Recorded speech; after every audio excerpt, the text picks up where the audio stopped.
Hi everyone, and welcome back to me, in my room. So after watching Spy Kids, I was reminded of another movie that I used to watch tons when I was younger, which was 2005's The Adventures of Sharkboy and Lavagirl, in 3D. So this movie followed the release of Spy Kids 3D, which was the most commercially successful of the three Spy Kids movies. It was also the most critically panned, until of course Spy Kids 4. But we don't talk about that. Sharkboy and Lavagirl heavily marketed the 3D element, and I think a lot of the focus was given to that, instead of making the story make sense. This also ended up being Robert Rodriguez's most expensive movie to this point, which has probably got something to do with the fact that he employed 11 different companies to do over 1,000 VFX shots. But the thing is, despite spending all this money on the VFX, it really doesn't make it look very good. So the movie begins with a quote from Lavagirl, a character in the movie. It makes you wonder if maybe Sharkboy and Lavagirl were characters in some other thing before this and we're supposed to already know them. But no, this is it. This is all that they're in, based on the stories and dreams of Racer Max. So Racer is Robert's son. He's one of 5 kids, the others being Rocket, Rebel, Rogue, and Rhiannon. So we begin with the origin story of Sharkboy. So Sharkboy was the son of a marine biologist who lives out on this rig in the middle of the ocean studying sharks. But then one day a storm happens and Sharkboy gets swept away and separated from his dad, like Life of Pi, or is it Kenzuki's Kingdom? I can't remember. And then the sharks just start talking. Hey, it's Sharkboy. Don't take a bite out of him, boys. He's a friend. So I guess this is one of those movies. And the sharks decide to raise him. And then he starts growing into a shark. His teeth sharpened themselves to a point. He grew fins. All sorts of fins. I'm gonna need a bit more of an explanation here. What exactly does all sorts of fins mean? Then we meet the main character, whose name isn't Sharkboy or Lavagirl. It's Max. Max decides to take Sharkboy home and keep him as like a pet, I think. And then he just confines him to this tiny space in the bathroom. And then Lavagirl shows up to collect Sharkboy, or to rescue him, depending on what your interpretation is, and bring him back to Planet Drool. She asked if I could go with them. I told her, I have school tomorrow. What a loser. You know you want to go to Planet Drool, Max. Just go, it's fine. And then it's revealed that this is just Max telling a story to his class, so Sharkboy and Lavagirl aren't real after all. Or so it may seem. And that's what I did this summer.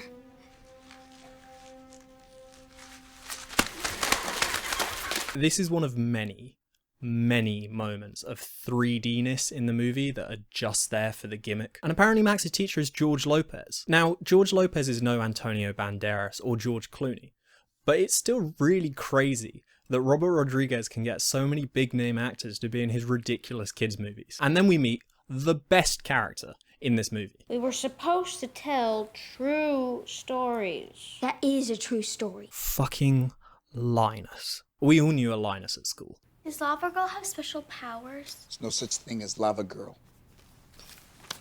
She can shoot lava out of her hands. Why did he need to look for that? Wasn't it obvious? Okay, Lavagirl, hold on. Right, Lavagirl. It says here that she can use lava. Max! Let's be imaginary friends. Going back to these sorts of movies now, it's always really funny to see the bully characters. Like, look at this guy. Look at his mullet. That is one kid that you don't want to mess with. You can try and hang with us, and we'll pretend you don't exist. Joking aside, Linus is the best character. I know you're not supposed to like Linus, but he has some of the best lines in the movie. I'm gonna burst your bubble, dream boy. And considering the ability of some of the other child actors, that kid actually does a pretty good job, considering the character that he's supposed to be playing. So then Linus manages to get his hands on Max's dream journal.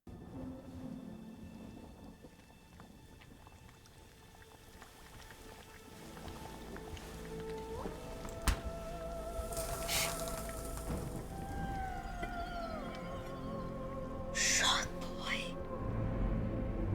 and Lavagirl. And Dustman. Oh wait, no. That's just crumbs. You see, the trick is there actually wasn't anything on my hands. That's called acting. Sorry, I don't mean to dump all this on you right before you have to go to school, but school's waiting. Bro. Why do you need to be walked to school? You live right next to it. Ice Girl and Dream Boy. Her powers come from her crystal heart. No more fairy tales. Piranha Girl and Beluga Boy. Plastic Boy and Metal Girl. Barf Boy and Vomit Girl. I like that one. That one's got potential.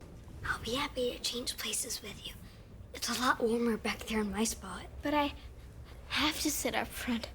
It's just that you're sitting right under the vent. And it's August and you're sneezing. You're gonna get me in trouble. Max? Are you, trying to make real friends? Yeah, trying like you told me to. That's good. Just not with my daughter, okay? Isn't it sort of a dick move to make your daughter sit directly under the AC vent? And also not let her be friends with other kids in the class? You know that Linus is the king of fashion when he wears a t-shirt with an L for Linus on it. What a fucking narcissist. And then coming up we have the best scene in the entire movie. Every line in this scene is absolute gold.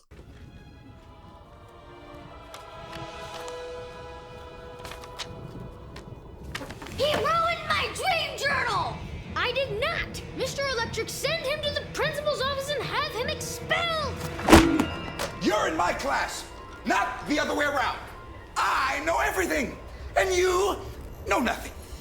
At the end of class, both of you will report to the principal's office. With your parents! And then a tornado just shows up. Like, there's no siren, no early warning, no evacuation drill, just a tornado. So Sharkboy and Lavagirl show up because they need Max to come with them to Planet Drool. Put these on, everybody. Blue goggles for the boys, pink for the girls. Do you have another pair of boy goggles? Then why did you say that? So Planet Drool makes up the majority of this movie, and it's comprised almost entirely of green screen scenes. And the CGI in this movie hasn't aged particularly well.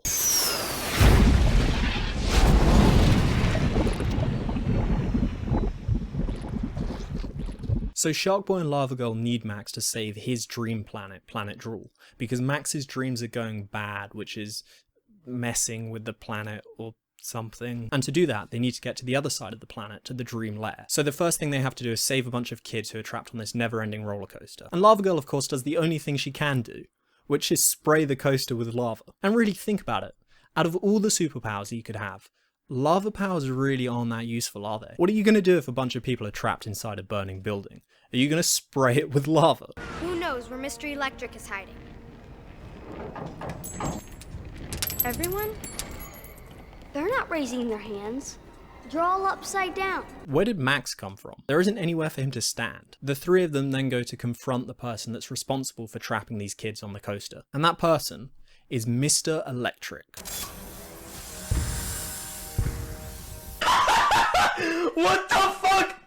What the fuck was that? And then they fight Mr. Electric and his plug minions, which looks something like this. So now they've been banished to the Dream Graveyard, which consists of many long forgotten things, like the Game Boy, the Game Man, and a Comic Sans letter J. While they're there, they find Tobor, who's Max's unfinished robot that he tried to make with his dad. Anyway, Tobor tells them to go to the land of milk and cookies. The milk is warm. He'll be out in no time. Lay down. Here's a marshmallow pillow. Wouldn't the marshmallow pillow be all sticky? Once they've arrived at the land of milk and cookies, Max just sort of lies down on the floor, and to help him get to sleep, Taylor Lautner sings a song. But then they get captured by Mr. Electric and get taken to see the person who's really in charge of Planet Drool, which turns out to be this kid again. Oh, sorry, it's not actually Linus, it's Minus, who's a completely different person and has nothing to do with Linus whatsoever. And last but least, Max. You thought you could escape fear by running away to Dreamland. But fear exists in the one place you can never escape! Your mind. What a performance. Give this guy an Oscar. So now Max, Sharkboy and Lavagirl are all trapped in a cage and they can't get out. So I guess it's game over. Spy Kids 3D, game over.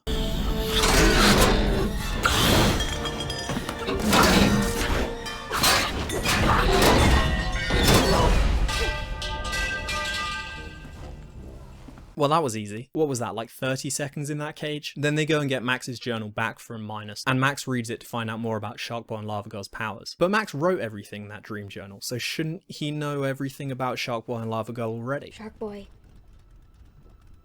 your father really is at the bottom of the ocean.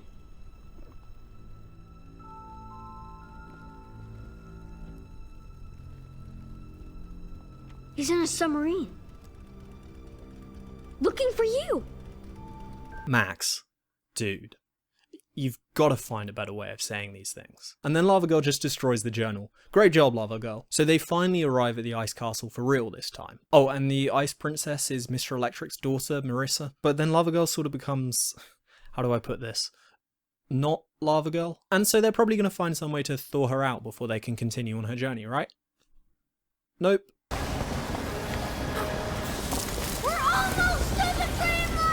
Oh yeah, Mr. Electric's here again. He just sort of shows up whenever. So Sharkboy gets murked by Mr. Electric, and Lavagirl basically dies while trying to save him. What am I gonna do now? What do you think you should do? All of these characters keep showing up out of nowhere. Oh, okay. I guess Sharkboy's alive again. So Sharkboy then has to take Lavagirl to a volcano to save her, because that's how it works. And then everything's fine again. Max suddenly has superpowers too, so...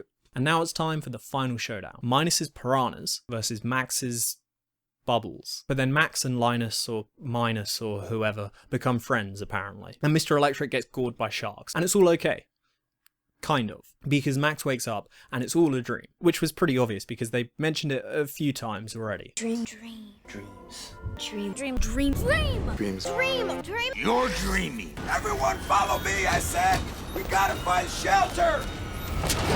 Max, get up. So everything from where Max wakes up in the morning to all through Planet Drool to just right now has been a dream. And that's fine because it can kind of serve as a plot point to like teach Max a lesson about himself or whatever. But then the movie just decides to completely break from reality and Mr. Electric shows up in the real world.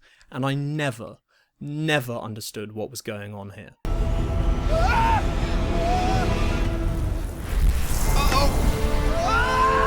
They resolved the plot point with his tie being a clip-on. I don't understand why the police or the military don't show up to this giant monstrosity wreaking havoc on an elementary school. They must have been busy with Godzilla or something. But then Max gives the crystal heart to Marissa because apparently he still has that, even though Planet Drool was supposed to be a dream. But then Marissa destroys Mr. Electric and everything is saved. It starts snowing in Texas in August. Sharkboy and Lavagirl are doing great in the dream world. Max and his family are doing great in the real world. And that is the end of Sharkboy and Lavagirl. So I thought if I rewatched this movie now, I would maybe understand some of the plot points that I didn't get all those years ago, but I really don't. I have no idea what is or isn't a dream in this movie, or if Sharkboy and Lavagirl are now real, or if Mr. Electricidad and Mr. Electric are the same person. There's so many really weird things shoved into this movie as well.